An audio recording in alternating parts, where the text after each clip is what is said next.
We're back with our focus on what played out on the floor of the House of Representatives yesterday. Well, we're joined now by Honourable Muhammad Sani, a member of the APC. Thank you for joining us today. And let me start with where I started with Honourable Billa. What explanation can there be for that dishonourable show on the floor of the House yesterday? Well, there are many, if you like, cross-axial issues that have meditated and premeditated the showing off at the floor of the House.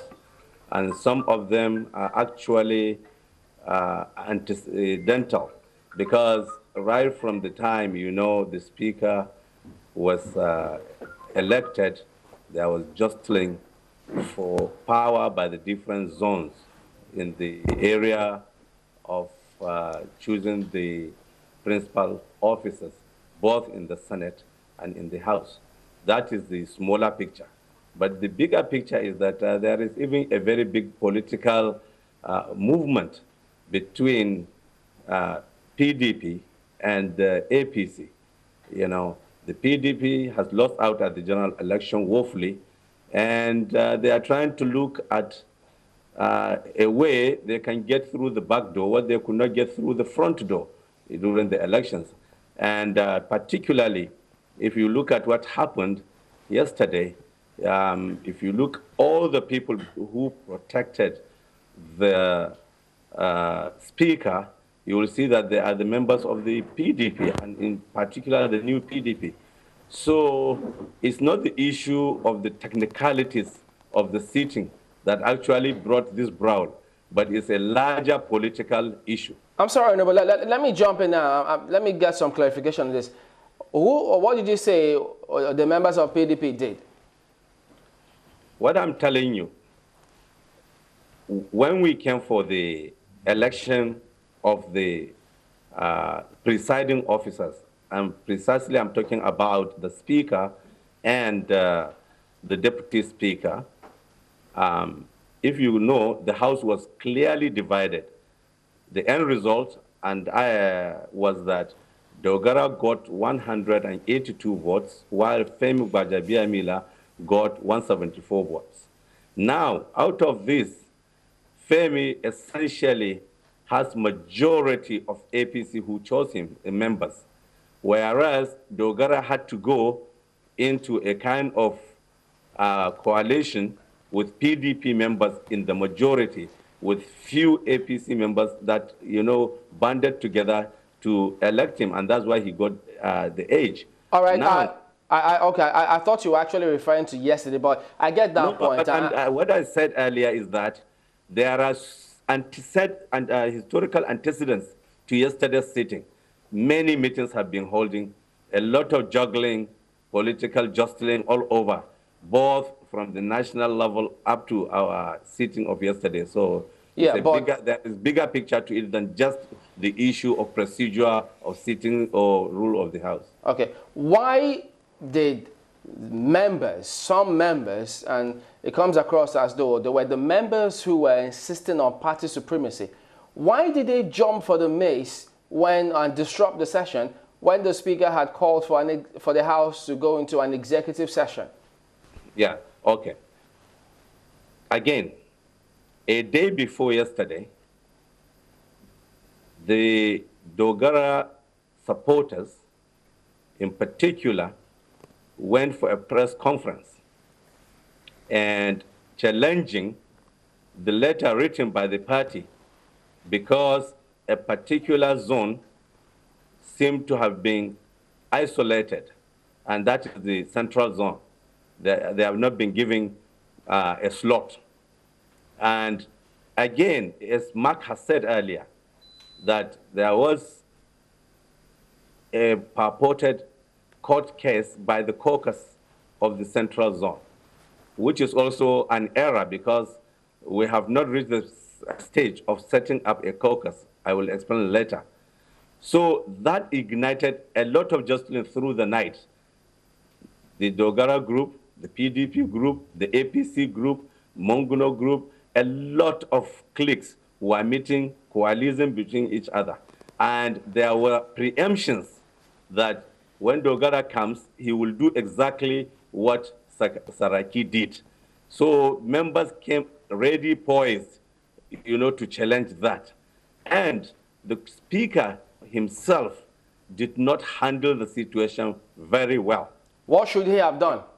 What he should have done after the prayers, he should have just gone the whole hog in the way we all normally do the business of the day. First of all, after prayers, he is supposed to entertain petitions. He is supposed to read communications.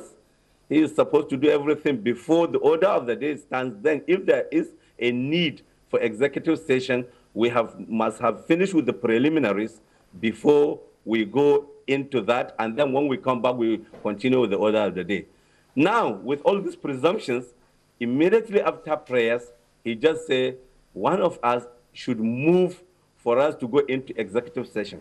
And of course, Mark has explained clearly what executive session means, is that all the sergeant at arms, any visitor in the gallery, all press and media representatives should vacate, and it will be only members who can manifest themselves, tell themselves the truth, and deliberate on issues of mutual understanding. But so he did not do that because people were suspicious of what they thought he's going to do. I get your point, but he just isn't it a simple procedure, Honorable? Executive session. Then let me put this in so you can respond as well. Isn't it a simple procedure? If a motion, if he calls for a motion, so you can get into an executive session, there can always be a counter motion to counter the motion calling for executive motion, rather than resort to self-help. It's not according to the rules of the House. No, you can't counter that. Immediately he beats the gavel, it's done, it's done. No counter motion for executive. Honourable Sani, since you brought in the rules of the House, let's look at the rules of your House as regards the election of principal officers. What do the rules say about election of principal officers? Well, in general, it says that, and it draws its credibility from the Constitution of the Federal Republic of Nigeria, which says that the National Assembly, both the Senate and the House, can choose their leaders among themselves, that general provision. And the rule of the House stipulates that the two presiding officers will be elected by all members present in the House that day, and then the other principal officers will be chosen by the caucuses. And because of one lacuna, which most of the people are not aware of, is that a caucus can only be formed when you have the complete leadership in place. We keep on calling caucus as a general terminology, but it has a technical connotation, even legal. Therefore, at the moment when we are just convening and we have a large pool of new members who don't even understand the both politics, technicalities, and legalities of the House, and even the interpretation of the rules, it is really difficult to do that. What I expected the Speaker to have done in order to make this thing go smooth, having come from the APC party, he should, I don't want to call it APC caucus, I would say he could have called the APC section or forum earlier to address them on our internal issues, solve them before we come to the floor of the House to act out this distribution of positions for the principal officers. I'll give you an example. Honourable Sani, just before you go ahead, Honourable Sani, if I may come in here. It's a party matter. When you say the rules, that means the rules of the House and the Constitution are the materials that bind all the members within the chamber together, right? Yes.